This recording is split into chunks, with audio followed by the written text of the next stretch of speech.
नमस्कार, मी दुष्यंत मनकर.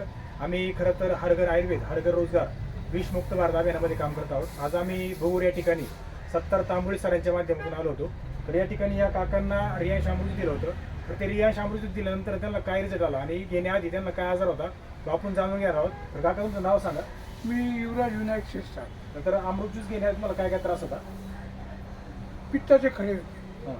आणि स्किन माझी पूर्ण म्हणजे तब्येत एकदम त्या दवाखान्यात न्यायच्या आधी मला अर्धा तास लेट जर आणला असतो तर मी कॉमात गेलो असतो. तर तिथला उपचार झाला दवाखान्यातला. काही दुर्बिणीच्या सहाय्याने त्यांनी ते खडे काढले.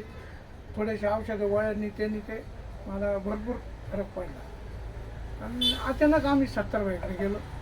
दर मंगळवारी पानं घ्यायला म्हणून जातो. त्यांना राहिलं असं दिसले नाही इतके दिवस, का बरं आले नाही काय नाही असं विचारपूस झाली. मुलं अशी याची गोष्ट झाली बा आमची. तर मग ते म्हणे तुम्ही मला इतकं मुलं घडलं तेव्हा सांगाल ना. त्या हिशोबाने आम्ही मग ते म्हणे असं असं म्हणे उद्या तुम्हाला ज्यूस घेऊन यायचं. ते दुसऱ्या दिवशी घेऊन आले. 6 बाटल्या दिल्या मला. 6 बाटल्यापैकी 2 डायबिटीजच्या दिल्या आणि 4 ह्या दिल्या. ते आता रेग्युलर मी वापर केला. वापर करून मला त्याची तब्येतीचं रिॲक्शन खूप चांगले मिळाले रिपोर्ट. आता तुम्ही सांगता चेक करून घ्या. मला असं वाटतं की चेक सुद्धा करू नये. अच्छा, तुम्हाला त्रास काहीच राहिला? त्रास राहिला नाही.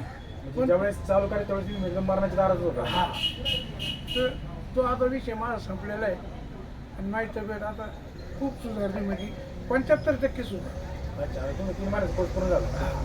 तर बघा मित्रांनो, दादांचा 3 महिन्याचा कोर्स पूर्ण झाला. अजून ते 3 महिने चालू ठेवणार आहे. 3 महिन्यामध्ये जवळपास त्यांचा 75% आजार हा पूर्णपणे नाहीसा झालेला आहे. आणि 70 सरांच्या माध्यमातून या ठिकाणी इतका जबरदस्त रिझल्ट आला आहे की प्रत्येकानं अमृत घ्यावं आणि आपलं आयुष्य निरोगी करावं. हाच सल्ला खरं तर आम्ही याच्या माध्यमातून द्याल.